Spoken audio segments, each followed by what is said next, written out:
সকালবেলা ডেলি উঠে এখন ফুত্তরে মারি লিব। এই দেশের মধ্যে কোনো মানুষ বালা মানুষ বাঁচেনি? বঙ্গবন্ধুরে রাখছেন নি? আমরা সাইন নেতারা রাখছেন নি? সাহেমেস কি বিয়ারে বাইদারে মারি লিছুন? বাংলাদেশে থাকলে পারে না বাটপার যে আমি নেতা, আমি যে বাটপার, আমি যে টাকা মাইরা দেই, আমি যে চুরি করে তা আমার লোক থাকবো কেমন দেশ?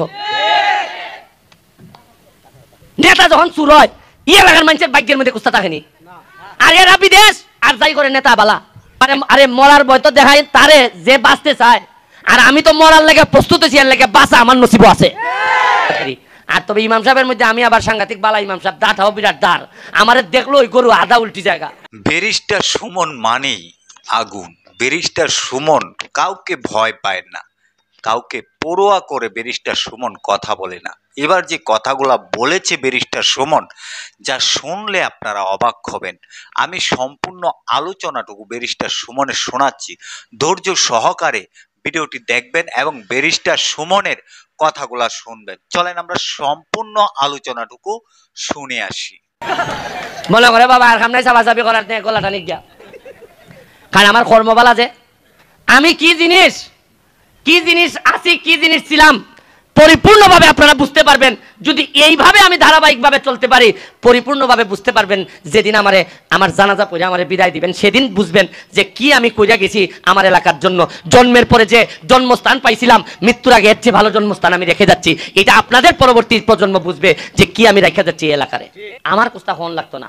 সাধারণ মানুষ যখন বুঝবো যে এতদিকে আমরা গান করে লিছুন রে, মাইরিয়া লুটফাট কইরা পুরা গান করে লিছুন, এটা যখন আপনারা সামনে আইব, আপনি যখন নামাজও বইয়া বুঝবা যে এই মসজিদের টেকা মাইরা দিসলা, আপনি যখন মাদ্রাসাত গিয়া দেখবা এই মাদ্রাসার বরাদ্দ মাইরা দিসলা, আপনি যখন রাস্তাত গিয়া দেখবা এলজিডির খামের মধ্যে মাইরা দিসলা, আপনি যখন ফিআইআর খামের মধ্যে গিয়া দেখবা ফিআইআর মাইরা দিছুন, টিআরের মধ্যে মাইরা দিছুন, কাবিকা মাইরা দিছুন, কাবিটা মাইরা দিছুন, তখন আপনারা যখন আমার আমলে আইসে যখন ভাগ্যা ভাঙ্গা দেখবা, তখন তার ভাইবা যে কি পরিমাণ লুটফাট আমরা উঠে দেওয়া হয়েছে।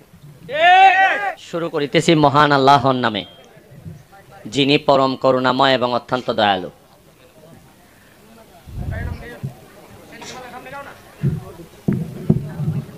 আশ্চর্য হবেন, আমার নির্বাচনী প্রচারণায় অনেকেই অংশগ্রহণ করছে। যারা যারা অংশগ্রহণ করছেন, যাদের কাছে একটা মোবাইল ছিল, আপনারা অনেকেই মোবাইল ছাড়া অংশগ্রহণ করছেন। অনেকেই একটা করে মোবাইল সাথে করে নিয়ে আসছিল।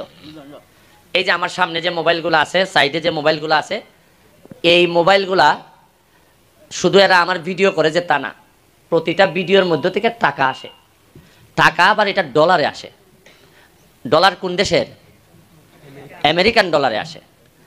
মানে ভিডিও করে রামশ্রী বৈশা আর ইনকাম করে আমেরিকার ডলারে। আপনারা আশ্চর্য হবেন, প্রায় এই 4 মাসে আমাদের এই পুরা এলাকায় শুধু মোবাইলে ভিডিও করে প্রায় $500,000 ইনকাম করা হয়েছে এই সোনারঘাট মাধবপুরের মাটিতে। $500,000 মানে প্রায় 5 কোটি টাকার মতো।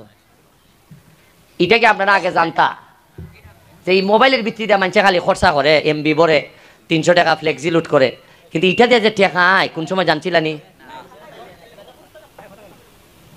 এবার উরুত্তা কি তার কোনো দাম নাই? তেল না বে উরুত্তা রেবে, উরুত্তই বালাবে। আর তা যে তা বড় হয়ে গেছেন গিয়া, এরা ঠিক নাই রে ভাই।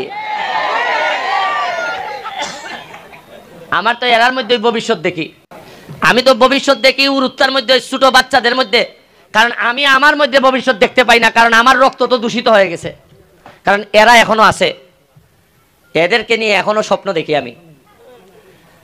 আপনারা তো আগে জানতেন না যে ডলার ইনকাম করা যায়, এখন সোনারঘাট মাধবপুরে ডলার ইনকাম হয়। আপনারা আগে জানতেন না যে এমপি সাহেব 1,73,000 টাকা বেতন পায়, আগে জানতেন? আপনারা কি আগে জানতেন যে একজন এমপি সাহেব মাত্র 3 মাসে আমি 29 কোটি টাকা পাইছি? কোনোদিন শুনছেন 3 বছরে 29 কোটি টাকা পাইছেন? আরে উন্নয়ন তো পরে, সবচেয়ে বড় উন্নয়ন হয়েছে কি আপনি জানতেছেন যে আপনি কত টাকা বরাদ্দ পাইছেন? যে 29 কোটি টাকা পাইছি, এটা আমার বাপের টাকা না, আপনাদের হকের টাকা। এটা বলতে আমার কলিজা একটুও কাঁপে না, কারণ এই টাকা মাইরা দেওয়ার ধান্দা আমি না, এই টাকা মাইরা দেওয়ার ইচ্ছা আমার না। হারাম আমার রক্তে ঢুকাইতে চাই না, কোনোদিন ঢুকাইতে চাইবো না, আর কোনোদিন ঢুকাবো না। দরকার হইলে এইভাবেই আমি দুনিয়া ছাড়বো। আরে বাকি আছে তো খালি দুনিয়াটা ছাড়া। আমি কি জিনিস আছি, কি জিনিস ছিলাম পরিপূর্ণভাবে আপনারা বুঝতে পারবেন, যদি এইভাবে আমি ধারাবাহিকভাবে চলতে পারি, পরিপূর্ণভাবে বুঝতে পারবেন। যেদিন আমার জানাজা পড়ে আমারে বিদায় দিবেন, সেদিন বুঝবেন যে কি আমি কইরা গেছি আমার এলাকার জন্য। জন্মের পরে যে জন্মস্থান পাইছিলাম, মৃত্যুর আগে এর চেয়ে ভালো জন্মস্থান আমি রেখে যাচ্ছি। এটা আপনাদের পরবর্তী প্রজন্ম বুঝবে যে কি আমি রেখে যাচ্ছি এলাকারে। যারে উঠানোর তারে উঠাইতেছি, যারে নামানোর তারে নামাইতেছি। আপনারা হয়তো অনেকে বলতে পারেন যে তারে নামাইতেছ কেন ব্যারিস্টার? আপনারা অনেক জিনিস জানেন না, আমি জানি।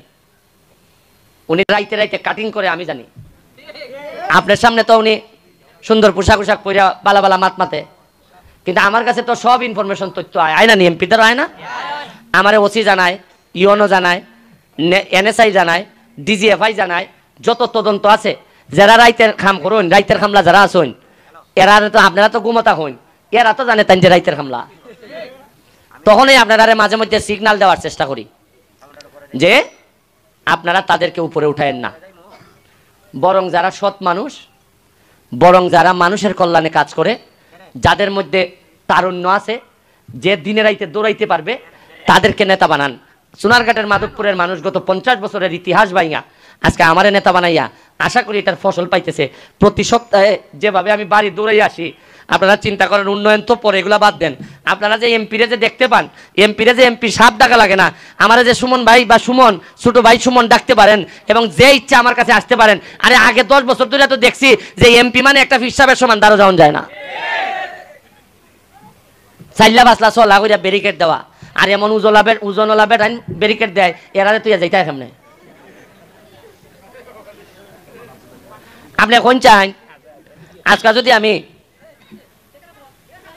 এমপি, যদি আমি ইগলের না হইতাম, তা আমার ডাইনে পাশে যারা বোয়া, এখানে দেখলো বুঝাল্লা না, যারা বোয়া থাকলো না, এরারে তো আমি উন্নয়নটা এরার অনুমতি ছাড়া করতে পারলাম না। আর এরা অনুমতি দিল না, এরা যে তাই 10 বছরের নে, তারা যে তাই গাই গেছে, এইভাবে তুই চললো না, কিন্তু এলাকাটা সাফার করলো না। চিন্তা করুন কি পরিমাণ ঠকা যে আমরা ঠকছি। আমি তো দেখি আর কদিন পরে আমার কুস্তা হন লাগতো না। সাধারণ মানুষ যখন বুঝবো যে এত দিকে আমরা গান করে লিছুন রে, মাইরিয়া লুটফাট কইরা পুরা গান করে লিছুন, এটা যখন আপনারা সামনে আইব, আপনি যখন নামাজ বইয়া বুঝবা যে এই মসজিদের টেকা মাইরা দিসলা, আপনি যখন মাদ্রাসাত গিয়া দেখবা এই মাদ্রাসার বরাদ্দ মাইরা দিসলা, আপনি যখন রাস্তাত গিয়া দেখবা এলজিডির খামের মধ্যে মাইরা দিসলা, আপনি যখন ফিআইআর খামের মধ্যে গিয়া দেখবা ফিআইআর মাইরা দিছুন, টিআরের মধ্যে মাইরা দিছুন, কাবিকা মাইরা দিছুন, কাবিটা মাইরা দিছুন, তখন আপনারা যখন আমার আমলে আইসে যখন ভাগ্যা দেখবা, তখন তার ভাইবা যে কি পরিমাণ লুটফাট আমরা উঠে দেওয়া হয়েছে। প্রিয় দর্শক, ব্যারিস্টার সুমনের কথাগুলো শুনলেন, কথাগুলো কতটুকু ভালো লেগেছে কমেন্টে জানাবেন। সবাই ভালো থাকবেন, সুস্থ থাকবেন। আসসালামু আলাইকুম।